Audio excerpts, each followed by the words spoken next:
ایک دن حضرت صلی اللہ علیہ وآلہ وسلم لوگوں میں تشریف فرما رہے تھے کہ آپ کے پاس ایک شخص آیا اور پوچھنے لگا کہ ایمان کسے کہتے ہیں؟ آپ صلی اللہ علیہ وآلہ وسلم نے فرمایا کہ ایمان یہ ہے کہ تم اللہ پاک کے وجود اور اس کی وحدانیت پر ایمان لاؤ، اور اس کے فرشتوں کے وجود پر، اور اللہ کی ملاقات کے برحق ہونے پر، اور اس کے رسولوں کے برحق ہونے پر، اور مرنے کے بعد دوبارہ اٹھنے پر ایمان لاؤ۔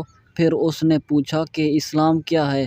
آپ صلی اللہ علیہ وآلہ وسلم نے پھر جواب دیا کہ اسلام یہ ہے کہ تم خالص اللہ کی عبادت کرو اور اللہ کے ساتھ کسی کو شریک نہ بناؤ، اور نماز قائم کرو، اور زکوٰۃ فرض ادا کرو، اور رمضان کے روزے رکھو۔ پھر اس نے احسان کے متعلق پوچھا۔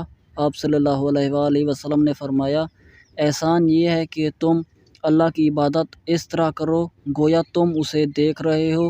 اگر یہ درجہ نہ حاصل ہو تو پھر یہ تو سمجھو کہ وہ تم کو دیکھ رہا ہے۔ پھر اس نے پوچھا کہ قیامت کب آئے گی؟ آپ صلی اللہ علیہ وآلہ وسلم نے فرمایا کہ اس کے بارے میں جواب دینے والا پوچھنے والے سے کچھ زیادہ نہیں جانتا، البتہ میں تمہیں اس کی نشانیاں بتلا سکتا ہوں۔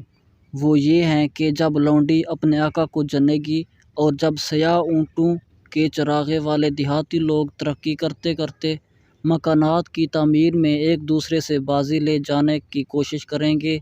یاد رکھو، قیامت کا علم ان 5 چیزوں میں ہے جن کو اللہ کے سوا کوئی نہیں جانتا۔ پھر آپ صلی اللہ علیہ وآلہ وسلم نے یہ آیت پڑھی کہ اللہ ہی کو قیامت کا علم ہے کہ وہ کب ہوگی، آخر آیت تک۔ پھر وہ پوچھنے لگا، پیٹ پھیر کر جانے لگا۔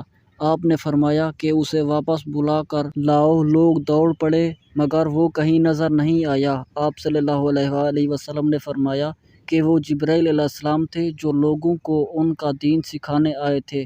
امام عبداللہ بخاری فرماتے ہیں کہ حضرت صلی اللہ علیہ وآلہ وسلم نے ان تمام باتوں کو ایمان ہی قرار دیا ہے۔ صحیح بخاری، حدیث نمبر 50۔